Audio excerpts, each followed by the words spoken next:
এই মহিলাটি যখন বাসা পরিষ্কার করতেছিল তখন তার হাত লেগে মালিকের প্রাচীন একটি চায়ের কেতলি ভেঙে যায়। মহিলাটি মনে করে এর দাম হয়তো বেশি হবে না। এরপর যখন সে কোম্পানিতে ফোন করে তখন ম্যানেজার তাকে একটি ভালো এবং একটি খারাপ খবর দেয়। ভালো খবর হলো বাসার মালিক 6 মাস পর বাসায় আসবে, আর খারাপ খবর হলো এই চায়ের কেতলি ছিল 400 বছর পুরনো, যার দাম অনেক টাকা। মহিলাটি যদি তার 8টি বাড়ি বিক্রি করে তবুও সেই কেতলির দাম হবে না, যা শুনে অনেক হতাশ হয়। হতাশা কাটানোর জন্য মহিলাটি চাবি দিয়ে বড় ঘরে প্রবেশ করে এবং নরম বিছানায় শুয়ে পড়ে। মহিলাটি সেই ঘরে থাকা নতুন পোশাক দেখে এবং আয়নায় তার শরীরে থাকা পুরানো পোশাক দেখে। এরপর নতুন পোশাক গায়ে দেয় আর পুরানো পোশাকগুলোকে আগুনে জ্বালিয়ে দেয় এবং নিজেকে ঘরের মালিক বানায়। মহিলাটি ভাবে যে সময় পর্যন্ত মালিক না আসে সে নিজে তার জীবনের মজা নেবে। মহিলাটি নিচে যায় এবং বড় লোকের খাবার নেয়, সাথে একটি ড্রিঙ্কসের বোতল নিয়ে রাতে খাবার খায়। এই ঘরটিকে তার নিজের ঘর বানানোর জন্য মহিলাটি মালিকের সব ছবি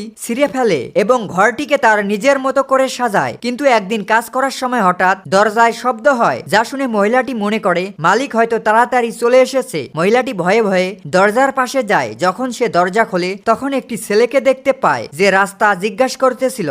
আসলে ছেলেটির স্ত্রী ছিল প্রেগনেন্ট আর কিছু সময়ের মধ্যে তার বাচ্চা হবে, যা দেখে মহিলাটি তার বাড়িতে আনে এবং কিছুক্ষণ পর তাদের বাচ্চা সেই বাড়িতে সুরক্ষিতভাবে জন্মগ্রহণ করে। মহিলাটি তাদের বাচ্চাকে দেখে অনেক খুশি হয়, কারণ মহিলাটির বয়স 50 বছর হবার পরেও তার কোনো সন্তান নেই। আর আজকে হঠাৎ একটি ছোট বাচ্চা দেখে সে অনেক আফসোস করে। মহিলাটি বাইরে থেকে মা এবং বাচ্চার জন্য অনেক জিনিস কিনে আনে আর ছেলেটিকে বলে বাচ্চা হবার পরে মায়ের বিশ্রাম নেওয়া দরকার, তাই তোমরা চাইলে কয়েকদিন এই বাড়িতে থাকতে পারো। তার কথায় ছেলেটি রাজি হয়। রাতে খাবার খাওয়ার সময় মহিলাটি ছেলেটিকে জিজ্ঞাসা করে তোমার মা বাবা কি করে। ছেলেটি বলে আমার স্ত্রীর বাবা মা নেই, সে অনাথ আর আমাদের নির্দিষ্ট কোনো কাজ নেই, যার কারণে তাদের খাবার খাওয়া এবং থাকার অনেক অসুবিধা। যা শুনে মহিলাটি মনে মনে অনেক খুশি হয় আর সে ঘরের মালিকের মতো তাকে বলে তোমাদের যতদিন মন চায় এই বাড়িতে থাকতে পারো, কোনো সমস্যা নেই। এই খবর ছেলেটি তার স্ত্রীকে বলে, যা শুনে তারা অনেক খুশি হয়। তারা ভাবে তারা হয়তো একজন ধনী মহিলার দেখা পেয়েছে, কিন্তু তারা জানতো না যে